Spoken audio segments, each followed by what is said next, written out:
It's great to be here. My parents are also in the audience. 我爸妈妈来，他们在哪里? They're up there.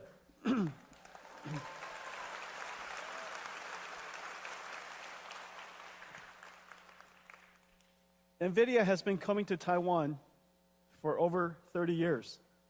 This is the home of many of our treasured partners and dear friends.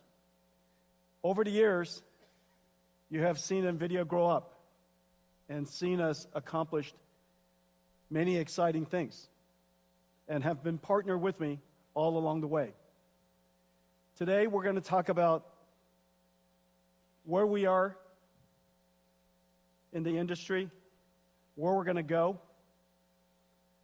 announce some new products, exciting new products and surprising products that open new markets for us, creates new markets, new growth. We're going to talk about great partners and how we're going to develop this ecosystem together. As you know, we are at the epicenter of the computer ecosystem, one of the most important industries of the world. And so it stands to reason when new markets has to be created, we have to create it starting here at the center of the computer ecosystem. And I have some surprises for you, things that you probably wouldn't have guessed. And then, of course, I promise I'll talk about AI. And we'll talk about robotics. The Nvidia story is the reinvention of the computer industry. In fact, the Nvidia story is also the reinvention of our company. As I said, I've been coming here for 30 years. Many of you have been through many of my keynotes. Some of you, all of them. And just as you reflect on the conversation, the things we talked about in the last 30 years, how dramatic we've changed. We started out as a chip company with a goal of creating a new computing platform. And in 2006, we introduced CUDA, which has revolutionized how computing is done. In 2016, 10 years later, we realized that a new computing approach has arrived. And this new computing approach requires a reinvention of every single layer of the technology stack. The processor is new. The software stack is new. It stands to reason the system is new. And so we invented a new system that on the day I announced it at GTC 2006, no one understood what I was talking about, and nobody gave me a PO. That system was called DGX-1. DGX-1, I donated the first one to a nonprofit company called OpenAI. And it started the AI revolution. Years later, we realized that in fact, this new way of doing software, which is now called artificial intelligence, is unlike traditional ways of running software. Whereas many applications ran on a few processors in a large data center, we call that hyperscale.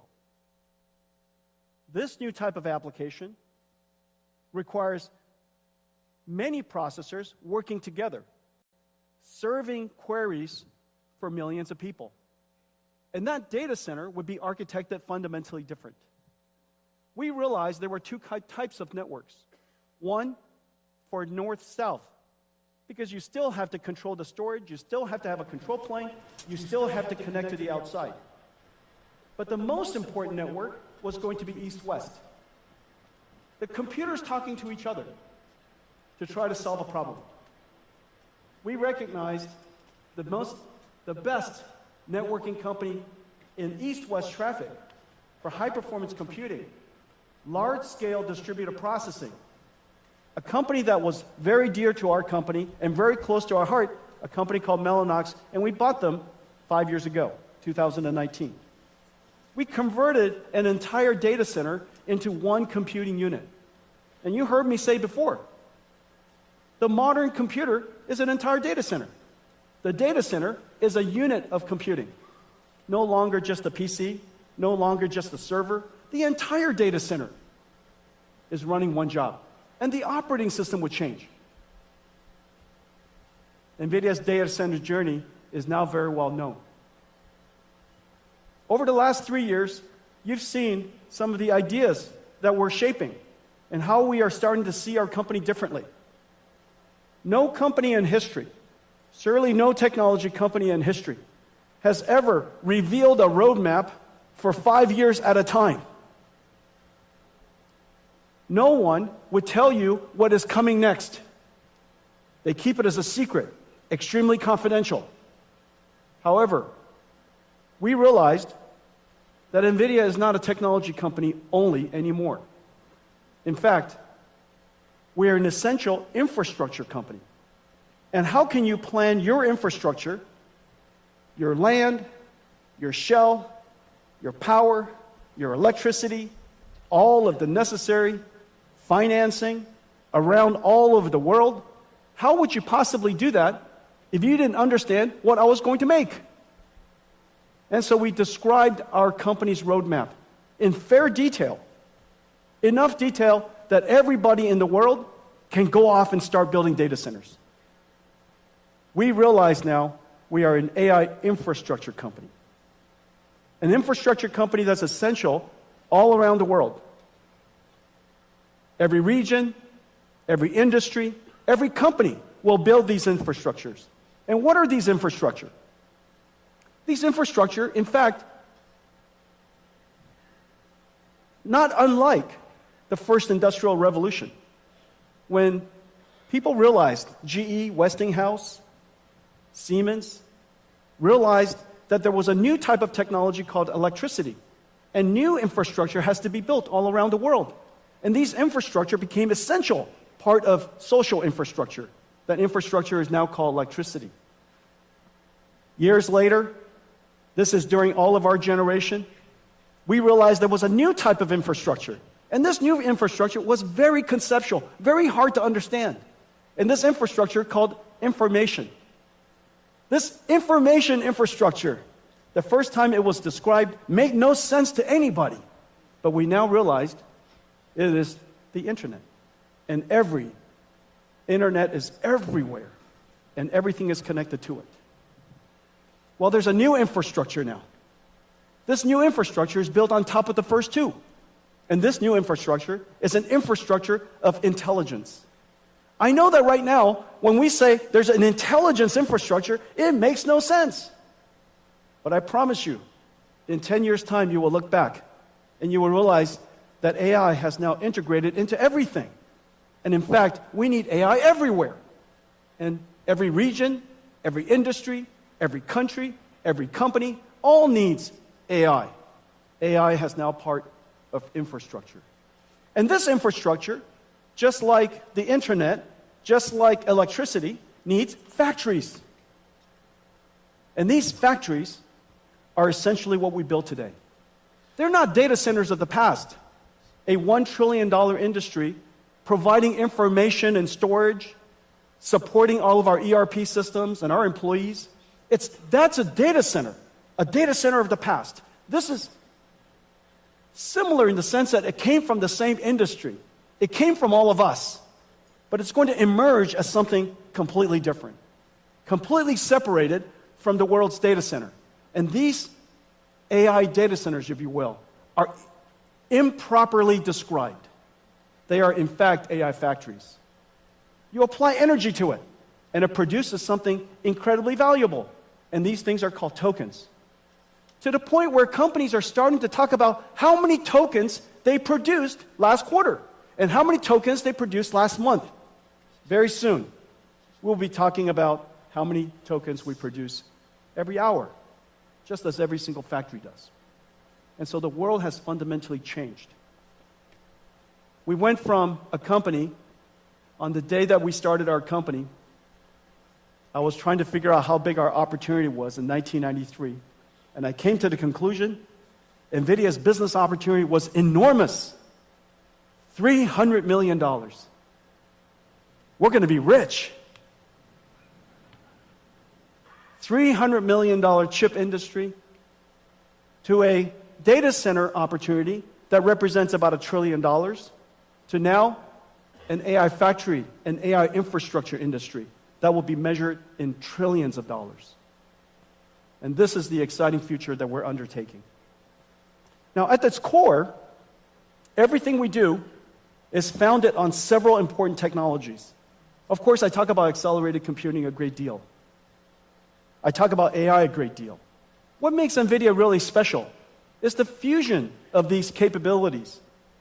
And very especially, the algorithms, the libraries, what we call the COMPUTEX libraries. We're talking about libraries all the time. And in fact, we're the only technology company in the world that talks about libraries nonstop. And the reason for that is because libraries is at the core of everything that we do. Libraries is what started it all. And I'm going to show you a few new ones today. But before I do that, let me show you a preview of what I'm going to tell you today. Everything you're about to see is simulation, science, and artificial intelligence. Nothing you see here is art. It's all simulation. It just happens to be beautiful. Let's take a look.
This is real-time computer graphics I'm standing in front of.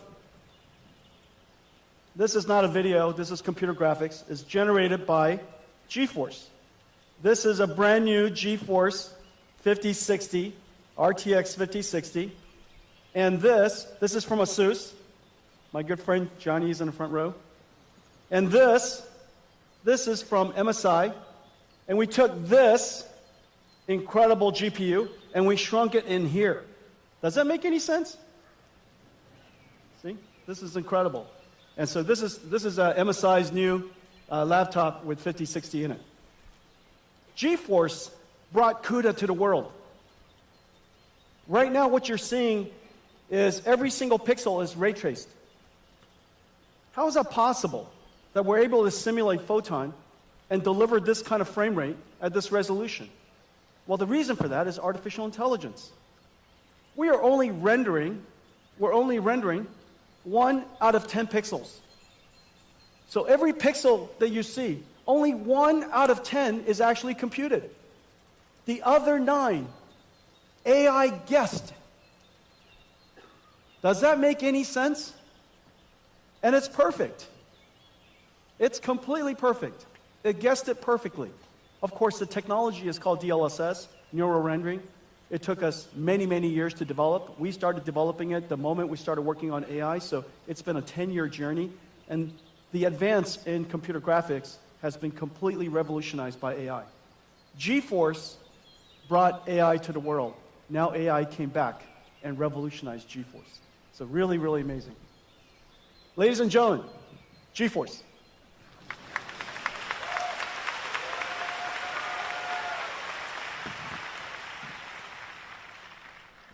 You know, when you're CEO, you have many children. And GeForce brought us here. And now, all of our keynotes is 90% not GeForce. But it's not because we don't love GeForce. GeForce RTX 50 series just had its most successful launch ever, the fastest launch in our history. And PC gaming is now 30 years old. So that tells you something about how incredible GeForce is. Let's talk about libraries. At the core, of course, everything starts with CUDA. And by making CUDA as performant as possible, as pervasive as possible, so that the install base is all over the world, then applications can find a CUDA GPU quite easily. The larger the install base, the more developers want to create libraries. The more libraries, more amazing things are done, better applications, more benefits to users, they buy more computers. The more computers, more CUDA. That feedback path is vitally important. However, accelerated computing is not general purpose computing.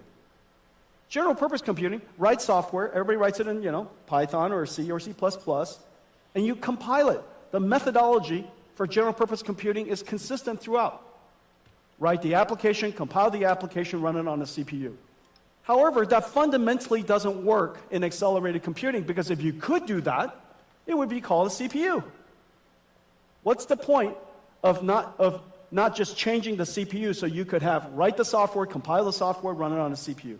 The fact that you would have to do something different is actually quite sensible. And the reason for that is because so many people worked on general purpose computing, trillions of dollars of innovation. How is it possible that all of a sudden a few widgets inside a chip and all of a sudden computers become 50 times faster, 100 times faster? That makes no sense. And so the logic that we applied is that we could accelerate applications if you understood more about it.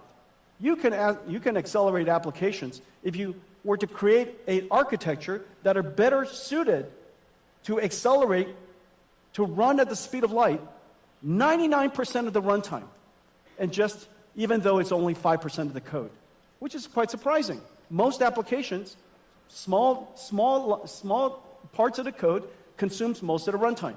We made that observation, and so we went after one domain after another. I just showed you computer graphics. We also have numerics. This is COMPUTEX numeric. This is COMPUTEX is the most pervasive numerical library. Aerial and Shona. Aerial is the world's first GPU accelerated radio signal processing for 5G and 6G. Once we make it software defined, then we can put on top of it AI. So now we could bring AI to 5G and 6G. Parabricks for genomics analysis, MONAI for medical imaging, Earth-2 for weather prediction, cuQuantum for quantum classical computer architectures and computer systems, cuEquivariance and cuTensor, contraction of tensor mathematics, Megatron. This whole row, this whole column here consists of all of our deep learning and all of our libraries necessary for training as well as inference for deep learning. This revolutionized computing. And it all started with all these libraries. Not just CUDA, but cuDNN. On top of cuDNN, there was Megatron, then TensorRT-LLM, and then now lately, this brand new operating system for large AI factories, Dynamo. cuDF for data frames like Spark and SQL. Structured data can be accelerated as well. cuML, classical machine learning. Warp, a Pythonic framework for describing CUDA kernels, incredibly successful. cuOpt, mathematical operations, optimizations, things like traveling salesperson, the ability to optimize highly constrained, large number of variables type of problems like supply chain optimization. This is an incredible success. I'm very excited about cuOpt, cuDSS and cuSparse for sparse structure simulators. Those are used for CAE and CAD, fluid dynamics, finite element analysis, incredibly important for EDAs and CAE industry. And then, of course, cuLitho, one of the most important libraries for computational lithography. Mask making could easily take a month. And that mask making process is extremely computationally intensive. And now with cuLitho, we could accelerate that computation by 50 times, 70 times. As a result, this is going to set the stage, open the world for applying AI to lithography in the future. We have great partners here. TSMC is using cuLitho quite extensively. ASML, Synopsys, excellent partners working with us in cuLitho. So the libraries themselves is what makes it possible for us, one domain of application after another domain of science, after another domain of physics, to be able to accelerate those applications. But it also opens up markets for us. We look at particular regions and particular markets and we say, that area could really be important to transform to the new way of doing computing. If general purpose computing, after all these years, has run its course, why hasn't it run its course in every single industry? So one of the most important industries, of course, is telecommunications. Just as the world's cloud data centers have now become software-defined, it stands to reason that telecommunication should also be software-defined. And so that's the reason why we've taken now some 6 years to refine and optimize a fully accelerated radio access network, RAN stack, that does incredible performance. For data rate per megawatt, or data rate per watt, we are now on par with the state-of-the-art ASICs. And so once we could do that, once we could achieve that level of performance and functionality, then after that we can layer on top AI. And so we have great partners here. You could see SoftBank and T-Mobile, Indosat and Vodafone are doing trials. Nokia, Samsung, Kyocera are working with us on the full stack. Fujitsu and Cisco are working on the systems. And so now we have the ability to introduce the idea of AI on 5G or AI on 6G along with AI on computing.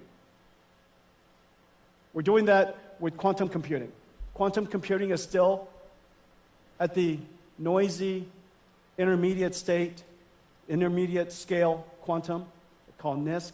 However, there are many, many good applications we could already start to do. And so we're excited about that. We're working on a quantum classical or quantum GPU computing platform. We call it CUDA-Q, working with amazing companies around the world.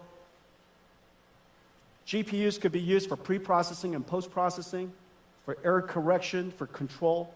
And so in the future, I predict that all supercomputers will have quantum accelerators, all have quantum QPUs connected to it. And so a supercomputer would be a QPU with QPUs and GPUs and some CPUs. And that would be the representation of a modern computer. So working with a lot of great companies in this area. AI. 12 years ago, we started with perception. AI models that can understand patterns, recognize speech, recognize images. That was the beginning. The last 5 years, we've been talking about generative AI, the ability for AI to not just understand, but to generate. And so it could generate from text to text. We use that all the time in ChatGPT. Text to images, text to video, video to text, images to text. Almost anything to anything. which is the really amazing thing about AI, that we've discovered a universal function approximator, a universal translator. It can translate from anything to anything else if we can simply tokenize it, represent the bits of information. Well, now we have reached a level of AI that's really important. Generative AI gave us one-shot AI. You give a text, and it gives you text back. That was 2 years ago when we first engaged ChatGPT. That was the big, amazing breakthrough. You give a text, and it gives you text back. It predicts the next word, predicts the next paragraph. However, intelligence is much more than just what you've learned from a lot of data that you've studied. Intelligence includes the ability to reason, to be able to solve problems that you've not seen before, to break it down step by step, to maybe apply some rules and theorems to solve a problem you've never seen, to be able to simulate multiple options and weigh its benefits. Some of the technology you might have heard about, chain of thought, breaking it down step by step, tree of thought, coming up a whole bunch of paths. All of these technologies are leading the ability for AI to be able to reason. Now, the amazing thing is, once you have the ability to reason, and you have the ability to perceive, that is, let's say, multimodal read PDFs, you could do search, you can use tools, you have now agentic AI. This agentic AI just does something that I've just described all of us do.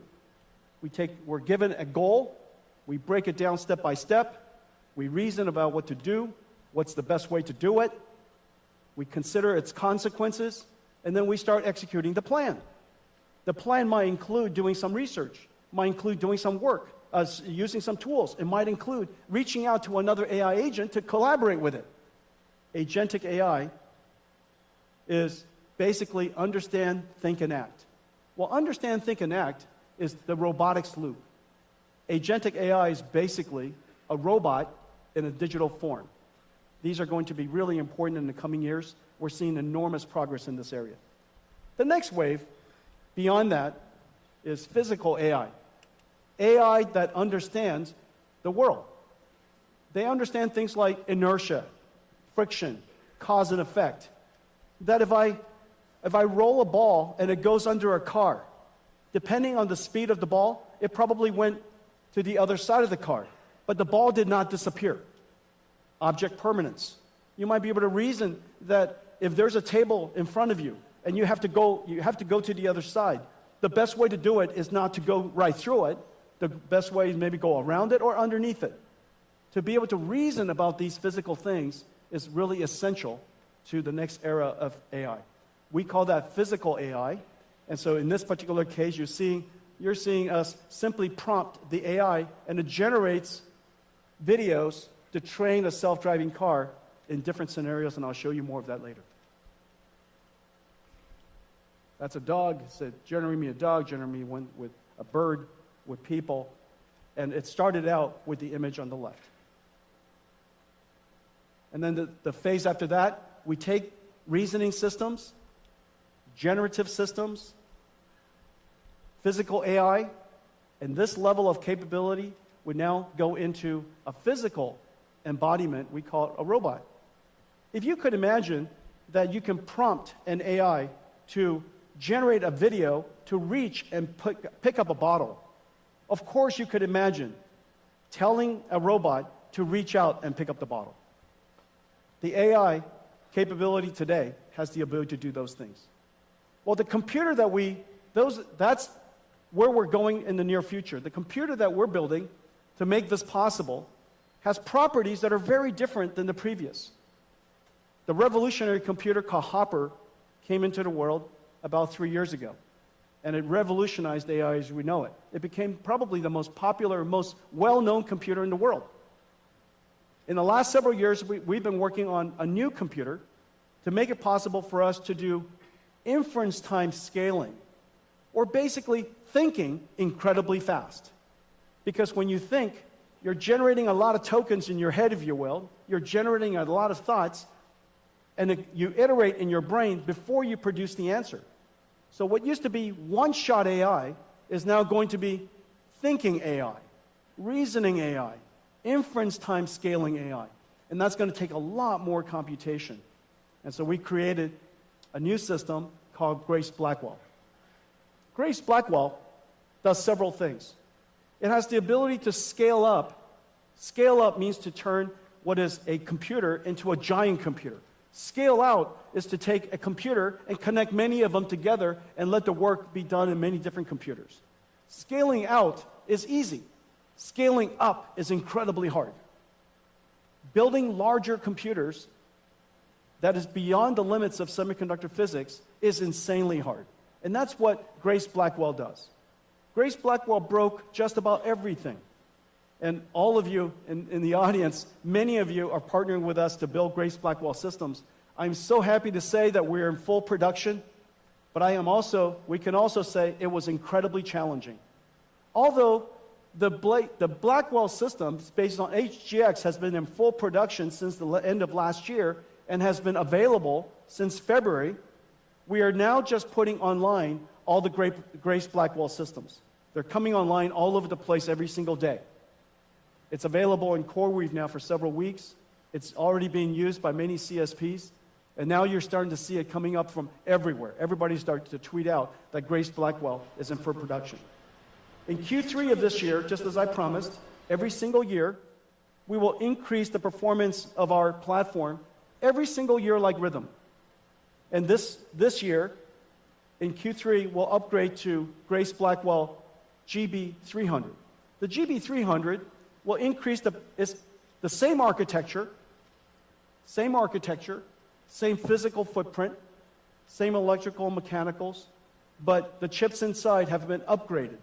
It has upgraded with a new Blackwell chip. It's now 1.5 times more inference performance, has 1.5 times more HBM memory, and it has 2 times more networking. And so the overall system performance is higher. Well, let's take a look at what's inside Grace Blackwell. Grace Blackwell starts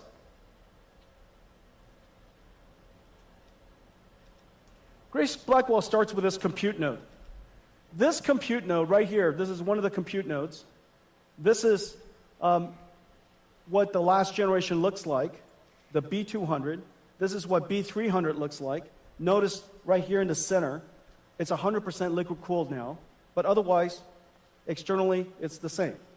You could plug it into the same systems and same chassis. And so this is the Grace Blackwell GB300 system. It's 1.5 times more inference performance. The training performance is about the same, but the inference performance is 1.5 times more. Now this particular system here is 40 petaflops, which is approximately the performance of the Sierra supercomputer in 2018. The Sierra supercomputer has 18,000 GPUs, Volta GPUs. This one node here replaces that entire supercomputer. 4,000 times increase in performance in 6 years. That is extreme Moore's law. Remember, I've said before that AI, Nvidia has been scaling computing by about 1 million times every 10 years. And we're still on that track. But the way to do that is not just to make the chips faster. There's only a limit to how fast you can make chips and how big you can make chips. In the case of Blackwell, we even connected 2 chips together to make it possible. TSMC worked with us to invent a new CoWoS process called CoWoS-L that made it possible for us to create these giant chips. But still, we want chips way bigger than that. And so we had to create what is called NVLink. This is the world's fastest switch. This NVLink here, right here, is 7.2 terabytes per second. 9 of these go into that rack. And those 9 switches are connected by this miracle. This is quite heavy. That's because I'm quite strong. I made it look so light, but this is 70 pounds. And so this is the NVLink spine. 2 miles of cables, 5,000 cables structured, all coaxed, impedance matched, and it connects all 72 GPUs to all of the other 72 GPUs across this network called NVLink switch. 130 terabytes per second of bandwidth across the NVLink spine. So just put in perspective, the peak traffic of the entire internet, is 900 terabits per second. Divide that by 8. This moves more traffic than the entire internet. One NVLink spine across this 9 of these NVLink switches, so that every single GPU can talk to every other GPU at exactly the same time. This is the miracle of GB200. And because there's a limit to how far you can drive SerDes, this is as far as any SerDes has ever driven. From chip, this goes chip to the switch, out to the spine, to any other switch, any other chip, all electrical. And so that limit caused us to put everything in one rack, and that one rack is 120 kilowatts, which is the reason why everything has to be liquid cooled. We now have the ability to disaggregate the GPUs out of one motherboard, essentially, across an entire rack. And so that entire rack is one motherboard. That's the miracle. Completely disaggregated, and now the GPU performance is incredible, the amount of memory is incredible, the networking bandwidth is incredible, and now we can really scale these out. Once we scale it up, then we can scale it out into large systems. And notice almost everything NVIDIA builds are gigantic. And the reason for that is because we're not building data centers and servers, we're building AI factories. This is CoreWeave. This is Oracle Cloud. The power density of each rack is so great, they have to put them further apart so that the power density could be distributed. But really, in the end, we're not building data centers, we're building AI factories. And this is the 𝗗𝗨𝗏 factory. This is Stargate. 4 million square feet. 4 million square feet, 1 gigawatt. And so just think about this factory here. This 1 gigawatt factory is probably going to be about, $60 to $80 billion. Out of that $60 to $80 billion, the electronics, the computing part of it, these systems are $40, $50 billion of it. And so these are gigantic factory investments. The reason why people build factories is because you know the answer. The more you buy,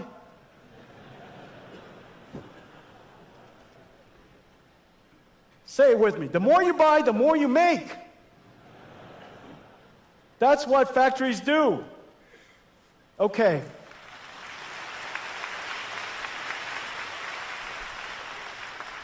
The technology is so complicated.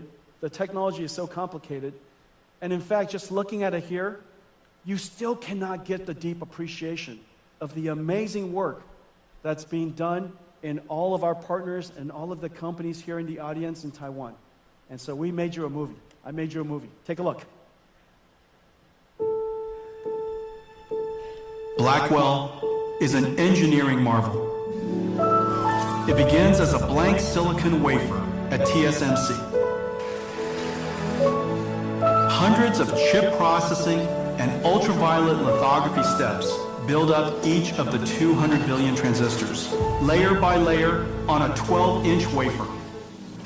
The wafer is scribed into individual Blackwell die, tested and sorted, separating the good dies to move forward. The chip-on-wafer on substrate process, done at TSMC, SPIL, and Amkor, attaches 32 Blackwell dies and 128 HBM stacks on a custom silicon interposer wafer. Metal interconnect traces are etched directly into it, connecting Blackwell GPUs and HBM stacks into each system and package unit, locking everything into place. Then the assembly is baked, molded, and cured, creating the Blackwell B200 superchip. a KYEC. Each Blackwell is stress tested in ovens at 125 degrees Celsius and pushed to its limits for several hours. Back at Foxconn, robots work around the clock to pick and place over 10,000 components onto the Grace Blackwell PCB. Meanwhile, additional components are being prepared at factories across the globe. Custom liquid cooling copper blocks from Cooler Master, AVC, Auras, and Delta keep the chips at optimal temperatures. At another Foxconn facility, Connect X7 SuperNICs are built to enable scale-out communications, and Bluefield 3 DPUs to offload and accelerate networking, storage, and security tasks. All these parts converge to be carefully integrated into GB200 compute trays.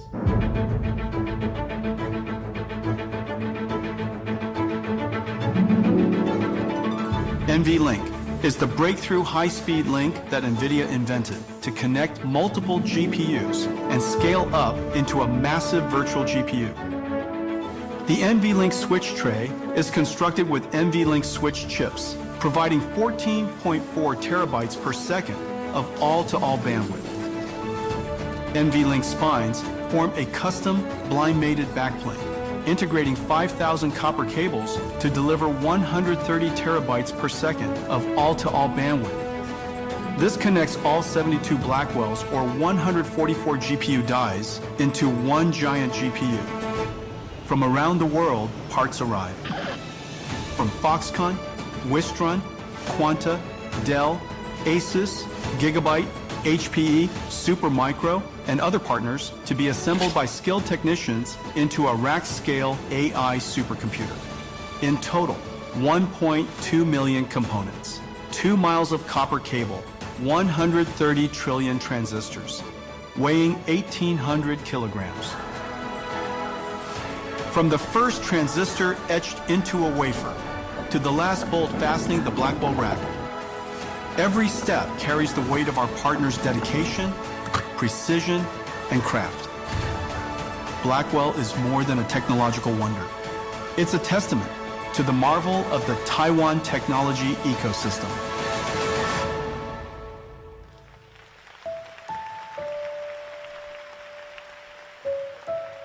We couldn't be prouder of what we've achieved together.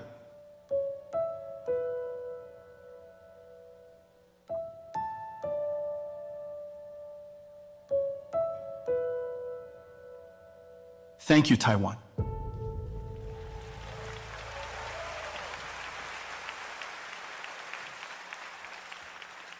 Thank you. Thank you. That was pretty incredible, right? But that was you. That was you. Thank you.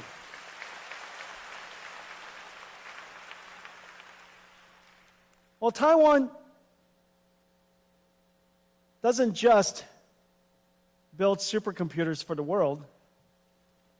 Today, I'm very happy to announce that we're also building AI for Taiwan. And so today we're announcing that Foxconn, Taiwan, the Taiwanese government, Nvidia, TSMC, we're going to build the first giant AI supercomputer here for the AI infrastructure and the AI ecosystem of Taiwan. Thank you.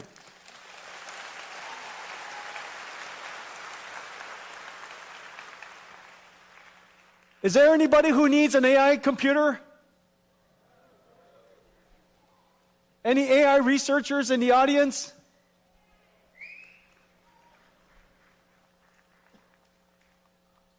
Every single student, every researcher, every scientist, every startup, every large established company, TSMC themselves does enormous amounts of AI and scientific research already. And so Foxconn does an enormous amount of work in robotics. I know that there are many other companies in the audience, I'm going to mention you in just a second, that are doing robotics research and AI research. And so having a world-class AI infrastructure here in Taiwan is really important. All of that is so that we could build a very large chip. And NVLink and Blackwell, this generation, made it possible for us to create these incredible systems. Here's one from Pegatron and QCT and Wistron and WeWin. This is from Foxconn and Gigabyte and ASUS. And you could see the front and the back of it. And its entire goal is to take these Blackwell chips that are, you could see how big they are, and turn it into one massive chip. Now, the ability to do that, of course, was made possible by NVLink. But it understates the complexity of the system architecture, the rich software ecosystem that connects it all together, the entire ecosystem of 150 companies that came together to build this. This architecture and the entire ecosystem in technology, in software, in industry has been the work of 3 years. This is a massive industrial investment. And now, we would like to make it possible for anybody who wants to build data centers. It could be a whole bunch of NVIDIA GB200s or 300s and accelerated computing systems from NVIDIA. It could be somebody else. And so today, we're announcing something very special. We're announcing NVIDIA NVLink Fusion. NVLink Fusion is so that you can build semi-custom AI infrastructure. Not just semi-custom chips, because those are the good old days. You want to build AI infrastructure. And everybody's AI infrastructure could be a little different. Some of you could have a lot more CPUs, and some of it could have a lot more NVIDIA GPUs, and some of it could be somebody's semi-custom ASICs. And those systems are so insanely hard to build. And they're all missing this one incredible ingredient. This incredible ingredient called NVLink. NVLink so that you could scale up these semi-custom systems and build really powerful computers. And so today we're announcing the NVLink Fusion. NVLink Fusion kind of works like this. This is the NVIDIA platform, 100% NVIDIA. You got NVIDIA CPU, NVIDIA GPU, the NVLink switches, the networking from NVIDIA called Spectrum-X or InfiniBand, NICs, network interconnects, switches, and all of the entire system, the entire infrastructure built end-to-end. Now, of course, you can mix and match it if you like, and we now today make it possible for you to mix and match it even at the compute level. This would be what you would do using your custom ASIC. And we have great partners I'll announce in a second who are working with us to integrate your special TPU or your special ASIC, your special accelerator. And it doesn't have to be just a transformer accelerator. It could be an accelerator of any kind that you would like to integrate into a large scale-up system. We create an NVLink chiplet. It's basically a switch that abuts right up to your chip. There's IP that will be available to integrate into your semi-custom ASIC. And then once you do that, it fits right into the compute boards that I mentioned, and it fits into this ecosystem of an AI supercomputer that I've shown you. Now maybe what you would like is you would like to use your own CPU. You've been building your own CPU for some time, and maybe your CPU has built a very large ecosystem, and you would like to integrate NVIDIA into your ecosystem.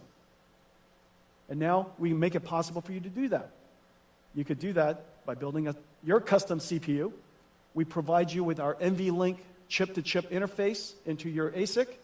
We connect it with NVLink chiplets, and now it connects and directly abuts into the Blackwell chips and our next generation Rubin chips.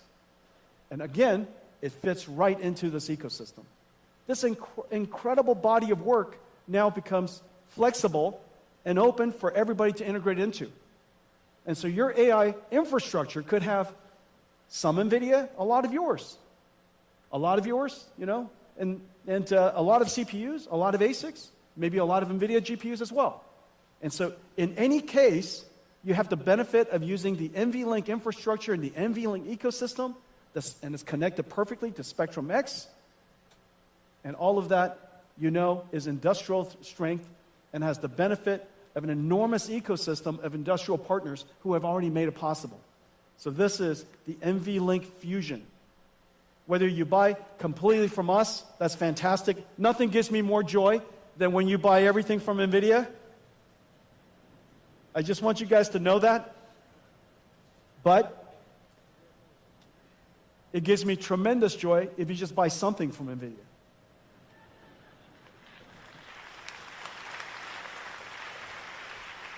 And so we have some great partners. We have some great partners, L-Chip, Astera Labs, Marvell, and one of our great partners, MediaTek, are going to be partnering with us to work with ASIC or semi-custom customers, hyperscalers, who would like to build these things, or CPU vendors who would like to build these things, and they would be their semi-custom ASIC provider. We also have Fujitsu and Qualcomm who are building their CPUs with NVLink to integrate into our ecosystem. And Cadence and Synopsys, we've worked with them to transfer our IP to them so that they can work with all of you and make that IP available to all of your chips. So this ecosystem is incredible. But this just highlights the NVLink Fusion ecosystem. Once you work with them, you instantly get integrated into the entire larger NVIDIA ecosystem that makes it possible for you to scale up into these AI supercomputers. Now let me talk to you about some new product categories. As you know, I've shown you a couple of different computers. However, in order to serve the vast majority of the world, there are still some computers that are missing. And so I'm going to talk about them. But before I do that, I want to give you an update that, in fact, this new computer we call DGX Spark is in full production. DGX Spark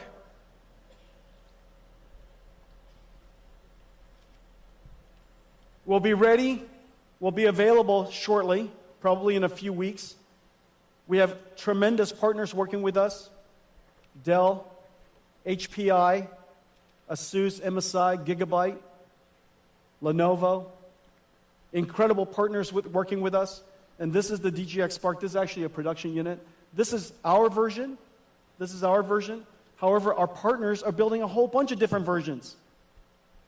This is designed for AI native developers. If you're a developer, you're a student, you're a researcher, and you don't want to keep opening up the cloud and getting it prepared, and then when you're done scrubbing it, okay?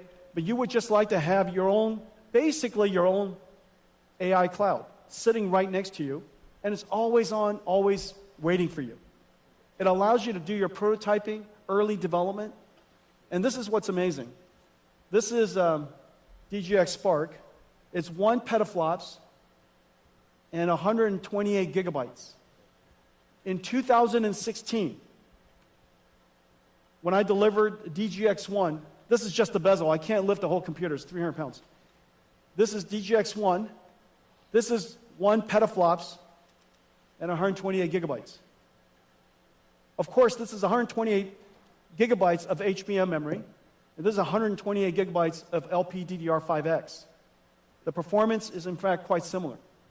But what's most important is that the work that you could work on this is the same work you could do here. It's an incredible achievement over just the course of about 10 years. Okay, so this is DGX Spark for anybody who would like to have their own AI supercomputer.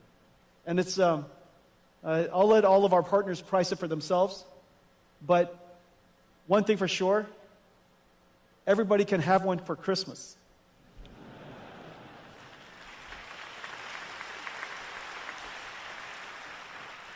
Okay, I've got another computer I want to show you. If that's not enough, and you would still like to have your own personal, thank you, Janine. This is Janine Paul, ladies and gentlemen. If that one isn't big enough for you, here's one.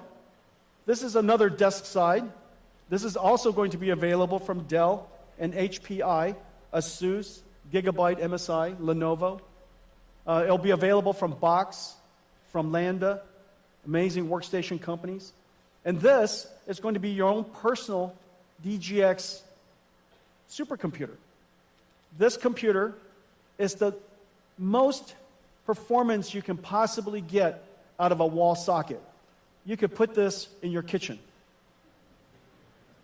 but just barely. If you put this in your kitchen and then somebody runs the microwave, I think that's the limit. And so this is the limit. This is the limit of what you can get out of a wall outlet. And this is a DGX station. The programming model of this and the giant systems that I showed you are the same. That's the amazing thing.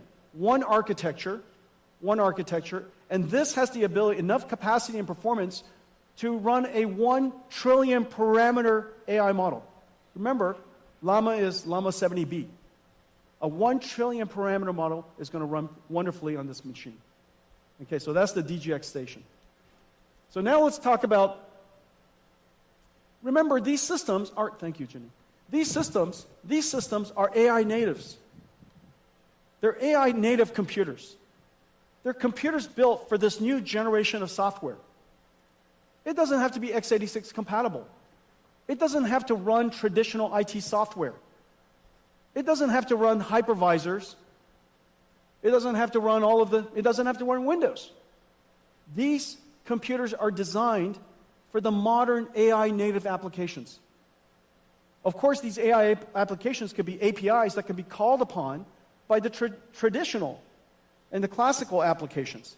But in order for us to bring AI into a new world, and this new world is enterprise IT, we have to go back to our roots, and we have to reinvent computing and bring AI into traditional enterprise computing. Now, enterprise computing, as we know, is really 3 layers. It's not just the computing layer. It's compute, storage, and networking. It's always compute, storage, and networking. And just as AI has changed everything, it stands to reason that AI must have changed compute, storage, and networking for enterprise IT as well. Well, that lower layer has to be completely reinvented, and we're in the process of doing that. I'm going to show you some new products that opens up, unlocks enterprise IT for us.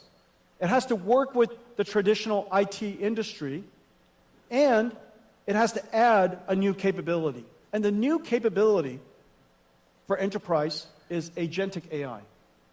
Basically, digital marketing campaign manager, a digital researcher, a digital software engineer, digital customer service, digital chip designer, digital supply chain manager, digital versions, AI versions of all of the work that we used to do. And as I mentioned earlier, agentic AI has the ability to reason, use tools, work with other AIs. So in a lot of ways, these are digital workers. They're digital employees. The world has a shortage of labor. We have a shortage of workers. By 2030, by about 30 to 50 million shortage. It's actually limiting the world's ability to grow. And so now we have these digital agents that can work with us. 100% of Nvidia software engineers now have digital agents working with them so that they can help them, assist them in developing better code and more productively. And so in the future, you're going to have this layer, that's our vision. You're going to have a layer of agentic AIs, AI agents. And so what's going to happen to the world? What's going to happen to enterprise? Whereas we have HR for human workers, we're going to have IT becoming the HR of digital workers. And so we have to create the necessary tools for today's IT industry, today's IT workers, to be able to manage, improve, evaluate a whole family of AI agents that are working inside their company. And so that's the vision of what we want to build. But first, we have to reinvent computing. Remember what I said. Enterprise IT works on x86. It runs traditional software, such as hypervisors from VMware or IBM Red Hat or Nutanix. It runs a whole bunch of classical applications. And we need to have computers that do the same thing, while it adds this new capability while it has this new capability called Agent AI. And so let's take a look at that.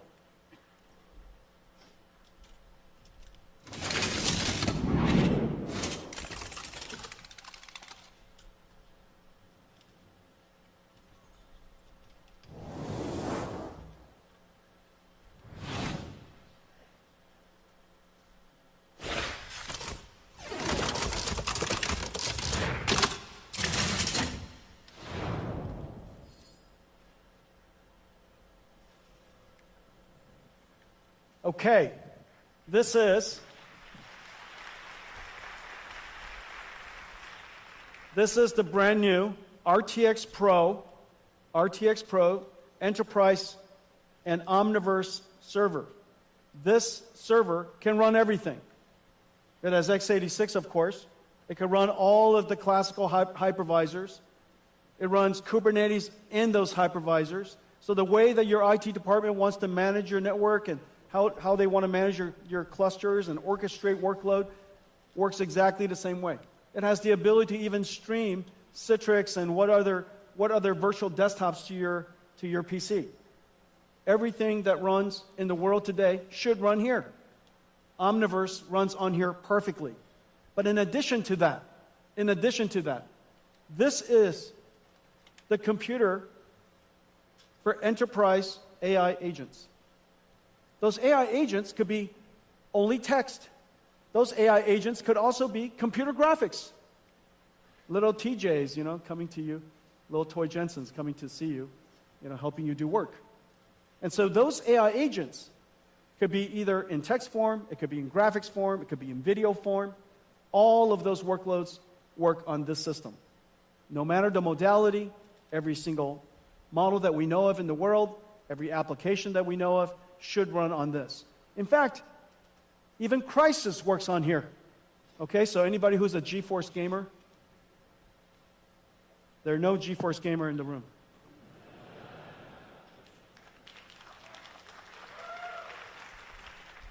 Okay, what connects these 8 GPUs, the new Blackwell RTX Pro 6000s, is this new motherboard. This new motherboard is actually a switched network.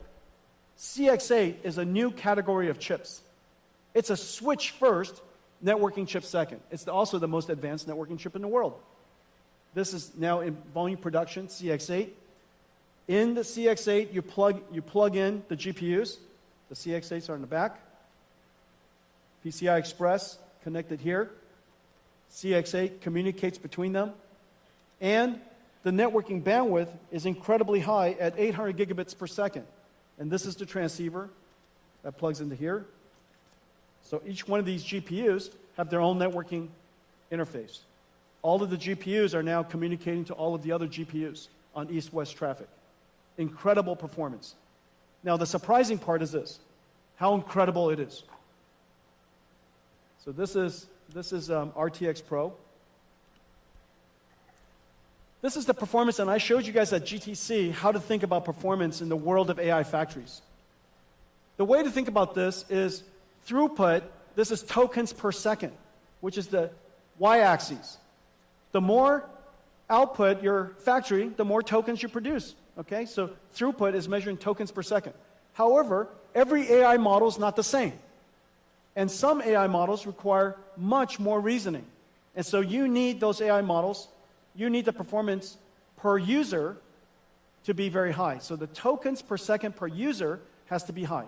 And this is the problem with factories.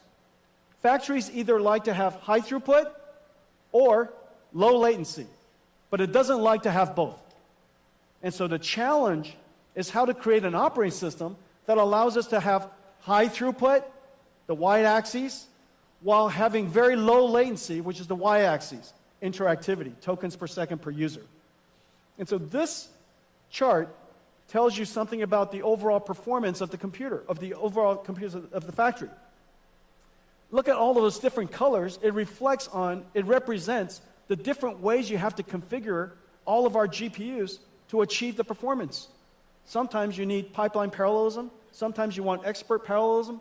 Sometimes you want a batch. Sometimes you want to do speculative decoding. Sometimes you don't. And so all of those different types of algorithms have to be applied separately and differently depending on the workload. And the Pareto, the outside area, the overall area of that curve represent the capability of your factory. Okay? And so notice something. Hopper is this is the most famous computer in the world, Hopper H100, the HGX, $225,000 Hopper is down there. And the Blackwell server you just saw, the enterprise server, is 1.7 times its performance. But this is amazing. This is Llama 70B. This is DeepSeek R1. DeepSeek R1 is 4 times. Now the reason for that, of course, is DeepSeek R1 has been optimized, and DeepSeek R1 is genuinely a gift to the world's AI industry. The amount of computer science breakthrough is really quite significant, and has really opened up a lot of great research for researchers in the United States and around the world. Everywhere I go, DeepSeek R1 has made a real impact on how people think about AI and how think about inference and how think about reasoning AIs. They've made a great contribution to the industry and to the world. And so this is DeepSeek R1. The performance is 4 times the state-of-the-art H100. That kind of puts it in perspective, okay? And so if you're building enterprise AI, we now have a great server for you. We now have a great system for you. It's a computer you could run anything on. It's a computer that has incredible performance, and it, whether it's x86 or AI, all of it runs. Okay, our RTX Pro server is in volume production across all of our partners in the industry. This is likely the largest go-to-market of any system we have ever taken to market. So thank you very much.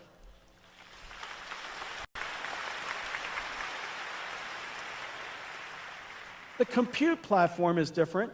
The storage platform is different. And the reason for that is because humans query structured databases like SQL. People query structured databases like SQL. But AI wants to query unstructured data. They want semantic, they want meaning. And so we have to create a new type of storage platform. And this is the Nvidia AI Data Platform. On top, just as SQL servers, SQL software, and file storage software from your storage vendors that you work with, there's a layer of very complicated software that goes with storage. Most storage companies, as you know, is mostly a software company. That software layer is incredibly complicated. And so on top of a new type of storage system is going to be a new query system we call IQ, NVIDIA AIQ or IQ. And it's really state-of-the-art, it's fantastic. And working with basically everybody in the storage industry. Your future storage is no longer CPUs sitting on top of a rack of storage. It's going to be GPUs sitting on top of a rack of storage. And the reason for that is because you need the system to embed, find the meaning in the data, in the unstructured data, in the raw data. You have to index, you have to do the search, and you have to do the ranking. So that process is very compute intensive. And so most storage servers in the future will have a GPU computing node in front of it. It's based on the models that we create. Almost everything that I'm about to show you starts with great AI models. We create AI models. We put a lot of energy and technology into post-training of open AI models. We post-train these AI models with data that is completely transparent to you. It is safe and secure data, and it's completely okay to use to train, and we make that list available to you to see. And so it's completely transparent. We make the data available to you. We post-train the models, and our post-trained model performance is really incredible. It's right now downloadable open source reasoning model. The Llama Nemotron reasoning model is the world's best. It's been downloaded tremendously. And also, we also surround it with a whole bunch of other AI models so that you can do what is called IQ, the retrieval part of it. It's 15 times faster than what's available out there, 50% better query results. And so these models are available, all available to you. The IQ blueprint are open source. And we work with the storage industry to integrate these models into their storage stack, their AI platform. This is vast. This is what it looks like. I'm not going to go into it. I just want to give you a texture of the AI models that are integrated into their platform. Let's take a look at what VAST has done. Agentic AI changes how businesses use data to make decisions. In just 3 days, VAST built a sales research AI agent using the NVIDIA IQ Blueprint and its accelerated AI data platform. Using NeMo Retriever, the platform continuously extracts, embeds, and indexes data for fast semantic search. First, the agent drafts an outline,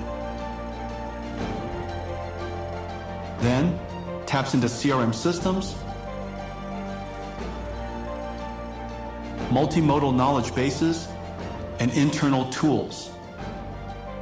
Finally, it uses Llama Nematron to turn that outline into a step-by-step sales plan. Sales planning that took days now starts with an AI prompt and ends with a plan in minutes. With VAST's accelerated AI data platform, organizations can create specialized agents for every employee.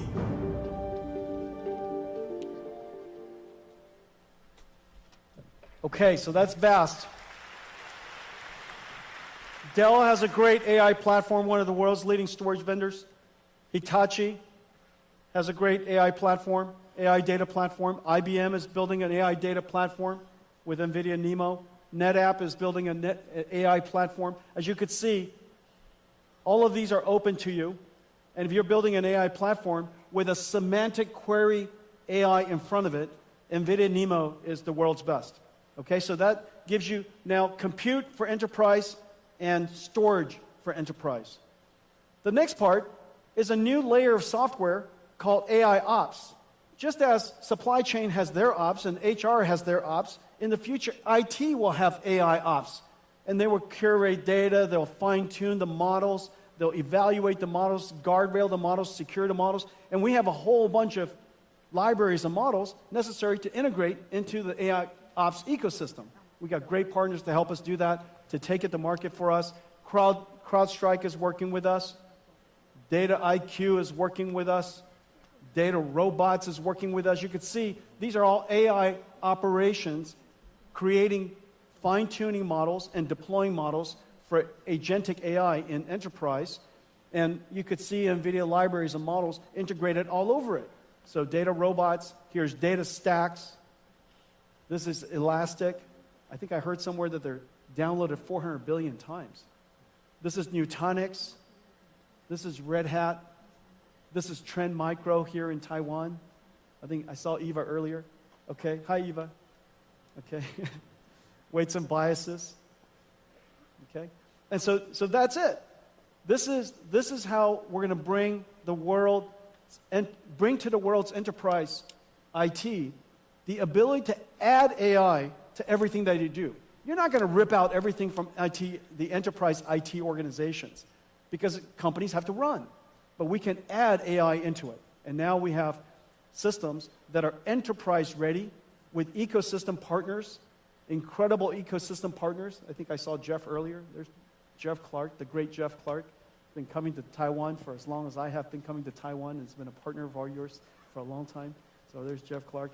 And so our ecosystem partners, Dell and others, are going to take this platform, these platforms, to the world's enterprise IT. Okay, let's talk about robots. So agentic AIs, AI agents, a lot of different ways to say it, agents are essentially digital robots. Reason for that is because a robot perceives, understands, and plans. And that's essentially what agents do. But we would like to build also physical robots. And these physical robots, first, it starts with the ability to learn to be a robot. The ability to learn to be a robot can't be done in the physical world productively. You have to create a virtual world where the robot can learn how to be a good robot. That virtual world has to obey the laws of physics. Most physics engines don't have the ability to, with fidelity, deal with rigid and soft body simulation. And so we partner with DeepMind, Google DeepMind, and Disney Research to build Newton, the world's most advanced physics engine. It's going to be open sourced in July. It's incredible what it can do. It's completely GPU accelerated. It's differentiable, so you could learn from experience. It is incredibly high fidelity. It's super real time. And so we could use that Newton engine, and it's integrated into Mujoko. It's integrated into NVIDIA's Isaac Sim. So irrespective of the simulation environment and framework you use. And so with that, we can bring these robots to life.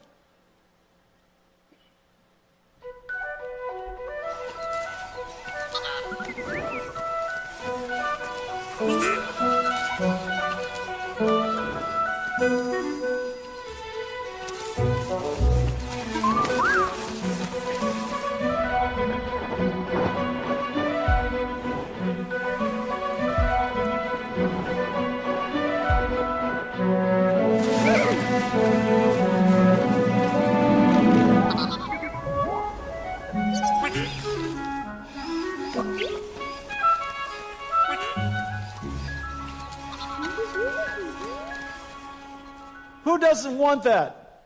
I want that. Can you imagine one of those little ones, or a few of them running around the house, chasing your dogs, driving them crazy? And so, did you see what was happening? It wasn't an animation, it was a simulation. And he was slipping and sliding in the sand, in the dirt. All of it was simulated. The software of the robot is running in the simulation. And so it wasn't animated, it was simulated. And so in the future, we'll take the AI models that we train and we put it into that robot in simulation and let it learn how to be a great robot.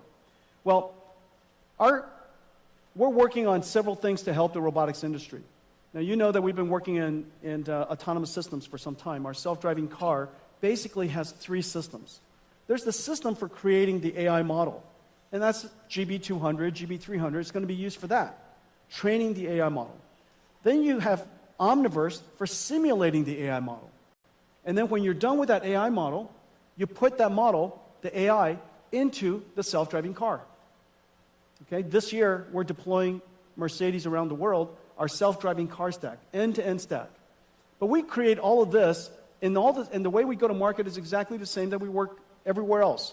We create the entire stack, we open the entire stack, and for our partners, they use whatever they want to use. They could use our computer and not our library. They could use our computer, our library, and also our runtime. However much you would like to use, it's up to you. Because there's a lot of different engineering teams and different engineering styles and different engineering capabilities.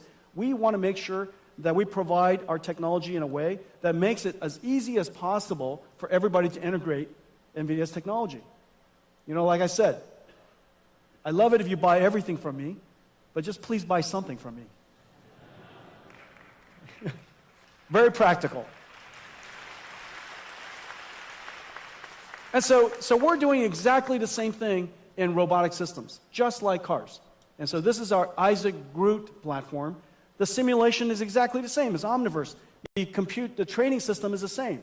When you're done with the model, you put it inside this Isaac GR00T platform. Isaac GR00T platform starts with a brand new computer called Jensen Huang. This is just started in production. It is an incredible processor. Basically, a robotic processor goes to self-driving cars, and it goes into a humanoid robotic system. On top is an operating system we call NVIDIA Isaac. The NVIDIA Isaac operating system is the runtime. It does all of the neural network processing, the sensor processing, pipelines all of it, and deliver actuated results. And then on top of it, pre-trained models that we created with an amazing robotics team that are pre-training these models.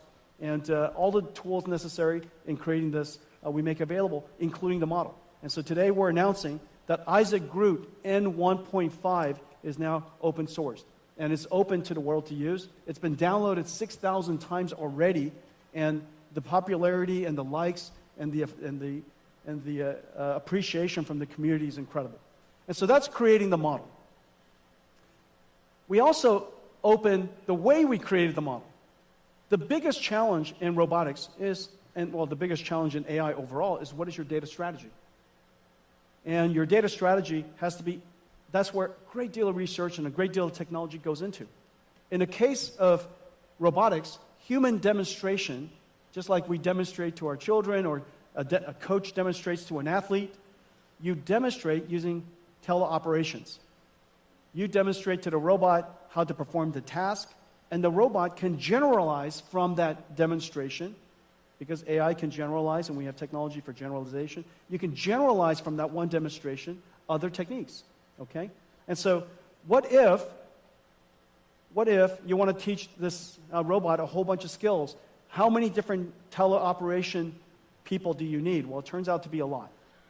And so what we decided to do was use AI to amplify the human demonstration systems. And so this is essentially going from real to real and using an AI to help us expand, amplify the amount of data that was collected during human demonstration to train an AI model. Let's take a look.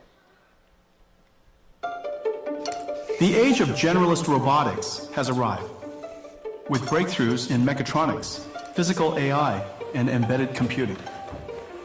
Just in time, as labor shortages limit worldwide industrial growth. A major challenge for robot makers is the lack of large-scale, real, and synthetic data to train models. Human demonstrations aren't scalable, limited by the number of hours in a day. Developers can use Nvidia Cosmos physical AI World Foundation models to amplify data. 𝗗𝗓𝗦 is a blueprint built on Cosmos for large-scale synthetic trajectory data generation, a reel-to-reel data workflow. First, developers fine-tune Cosmos with human demonstrations recorded by teleoperation of a single task in a single environment. Then, they prompt the model with an image and new instructions to generate dreams or future world states. Cosmos is a generative model, so developers can prompt using new action words without having to capture new teleop data. Once a large number are generated, Cosmos reasons and evaluates the quality of each dream, selecting the best for training. But these dreams are still just pixels. Robots learn from actions. The 𝗗𝗓𝗦's blueprint generates 3D action trajectories from the 2D dream videos. This is then used to train the robot model. 𝗗𝗓𝗦 lets robots learn a huge variety of new actions with minimal manual captures. So a small team of human demonstrators can now do the work of thousands. 𝗗𝗓𝗦 brings developers another step closer to solving the robot data challenge.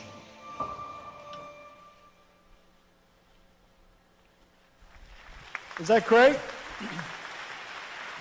So in order for robotics to happen, you need AI. But in order to teach the AI, you need AI. And so this is really the great thing about the era of agents, where we need a large amount of synthetic data generation, robotics, a large amount of synthetic data generation, and skill learning called fine-tuning, which is a lot of reinforcement learning, and enormous amount of compute. And so this is a whole era where the training of these AI, the development of these AI, as well as the running of the AI, needs an enormous amount of compute. Well, as I mentioned earlier, the world has a severe shortage of labor. And the reason why humanoid robotics is so important is because it is the only form of robot that can be deployed almost anywhere brownfield. It doesn't have to be greenfield. It could fit into the world we created. It could do the tasks that we made for ourselves. We engineered the world for ourselves, and now we could create a robot that fit into that world to help us. Now, the amazing thing about human robotics is not just the fact that if it worked, it could be quite versatile. It is likely the only robot that is likely to work. And the reason for that is because technology needs scale. Most of the robotic systems we've had so far are too low volume. And those low volume systems will never achieve the technology scale to get the flywheel going far enough, fast enough, so that we're willing to dedicate enough technology into it to make it better. But human or robot, it is likely to be the next multi-trillion-dollar industry. And the technology innovation is incredibly fast. And the consumption of computing and data centers, enormous. But this is one of those applications that needs 3 computers. One computer is an AI for learning. One computer is a simulation engine where the AI can learn how to be a robot in a virtual environment, and then also the deployment of it. Everything that moves will be robotic. As we put these robots into the factories, remember, the factories are also robotic. Today's factories are so incredibly complex. This is Delta's manufacturing line, and they're getting it ready for a robotic future. It is already robotics and software defined, and now in the future there will be robots working in it. In order for us to create robots and design robots that operate as a fleet, as a team, working together in a factory that is also robotic, we have to give it Omniverse to learn how to work together. That digital twin, you now have a digital twin of the robot, you have a digital twin of all of the equipment, you're going to have digital twin of the factory. Those nested digital twins are going to be part of what Omniverse is able to do. This is Delta's digital twin. This is WeWin's digital twin.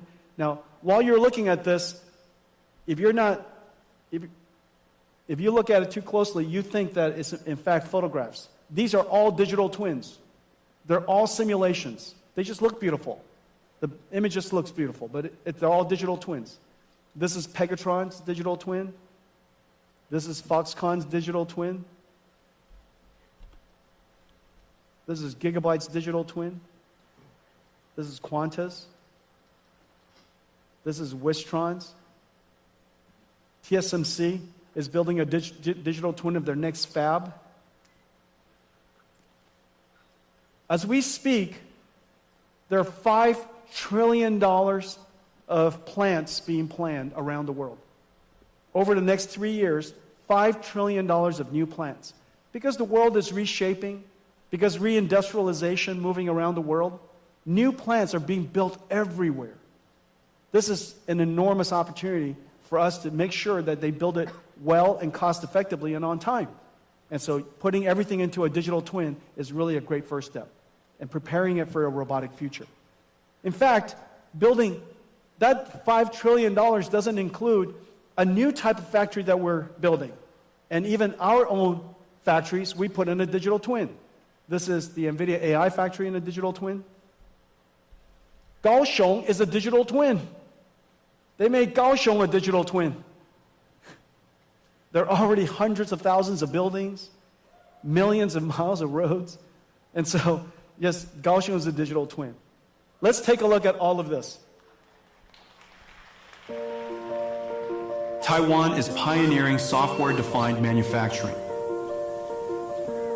TSMC, Foxconn, Wistron, Pegatron, Delta Electronics, Quanta, WeWin, and Gigabyte are developing digital twins on Nvidia Omniverse for every step of the manufacturing process.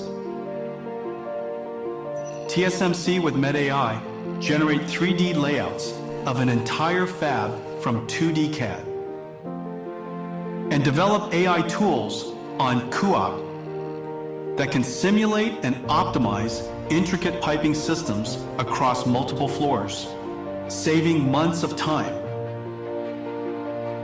Quanta, Wistron, and Pegatron plan new facilities and production lines virtually prior to physical construction, saving millions in costs by reducing downtime.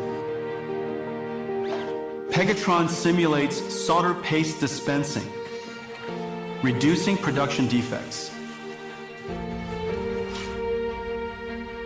Quanta uses Siemens Teamcenter X with Omniverse to analyze and plan multi-step processes. Foxconn, Wistron, and Quanta simulate power and cooling efficiency of test data centers with Cadence Reality Digital Twin.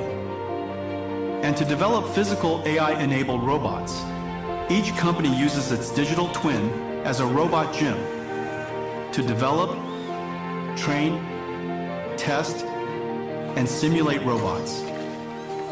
Whether manipulators, AMRs, humanoids, or vision AI agents as they perform their tasks, or work together as a diverse fleet. And when connected to the physical twin with IoT, each digital twin becomes a real-time interactive dashboard.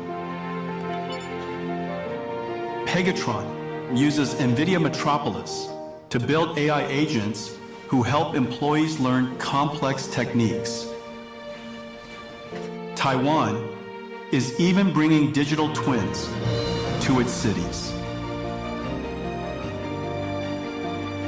Linker Vision and the city of Kaohsiung use a digital twin to simulate the effects of unpredictable scenarios and build agents that monitor city camera streams, delivering instant alerts to first responders.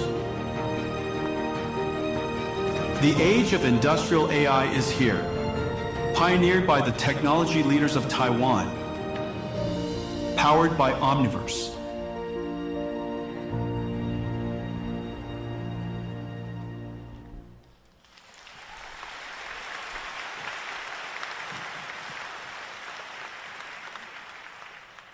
My entire keynote is your work. It's so excellent. Well, it stands to reason that Taiwan, at the center of the most advanced industry, the epicenter where AI and robotics is going to come from, it stands to reason that this is an extraordinary opportunity for Taiwan. This is also the largest electronics manufacturing region in the world. And so it stands to reason that AI and robotics will transform everything that we do. And so it's really quite extraordinary that for one of the first times in history that the work you do has revolutionized every industry, and now it's going to come back to revolutionize yours. At the beginning, I said that GeForce brought AI to the world, and then AI came back and transformed GeForce. You brought AI to the world. AI will now come back and transform everything that you do. It's been a great pleasure working with all of you. Thank you.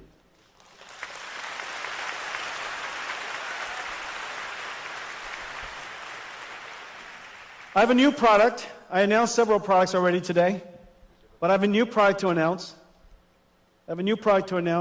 We've been building out in Space Dock for some time. And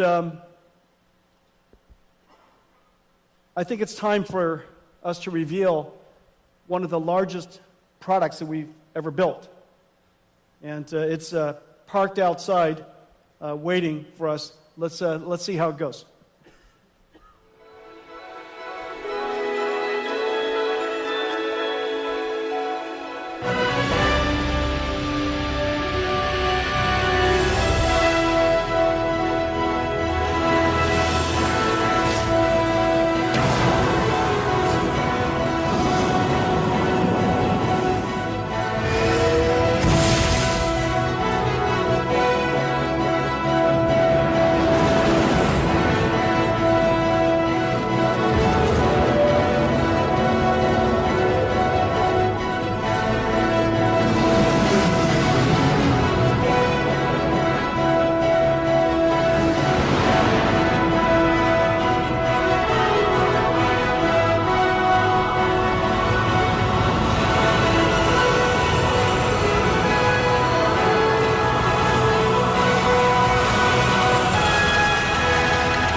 NVIDIA Constellation.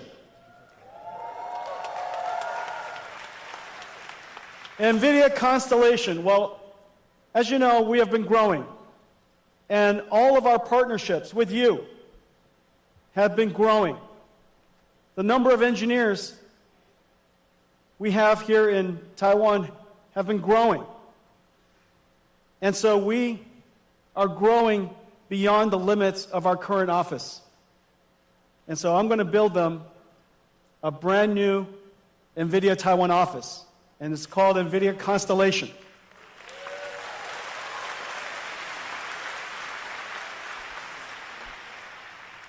We've also been selecting the sites. We've been selecting the sites, and all of the mayors and all the different cities have been very kind to us. And I think we got some nice deals. I'm not sure. It seems quite expensive. But prime real estate is prime real estate. And so today, I'm very pleased to announce that NVIDIA Constellation will be at 𝗣𝗟𝗨𝗦𝗖𝗢𝗗𝗘.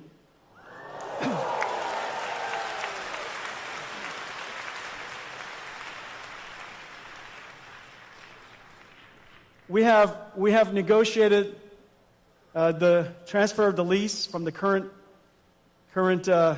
owners of that lease. However, I understand that in order for the mayor to approve that lease, he wanted to know whether the people of Taipei approve of us building a large, beautiful NVIDIA Constellation here. Do you?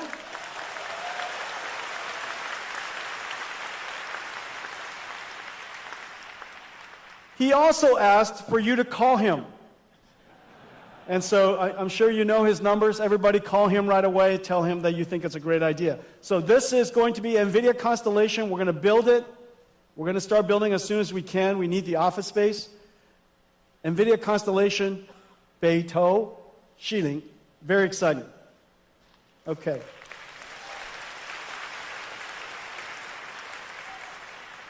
Well, I want to thank all of you. I want to thank all of you for your partnership over the years. We are at a once-in-a-lifetime opportunity. It is not an understatement to say that the opportunity ahead of us is extraordinary. For the very first time in all of our time together, not only are we creating the next generation of IT, we've done that several times. From PC to internet to cloud to mobile cloud, we've done that several times. But this time, not only are we creating the next generation of IT, we are in fact creating a whole new industry. This whole new industry is going to expose us to giant opportunities ahead. I look forward to partnering with all of you on building AI factories, agents for enterprises, robots, all of you amazing partners building the ecosystem with us around one architecture. And so I want to thank all of you for coming today. Have a great COMPUTEX, everybody. 大家谢谢. Thank you. Thank you for coming. Thank you.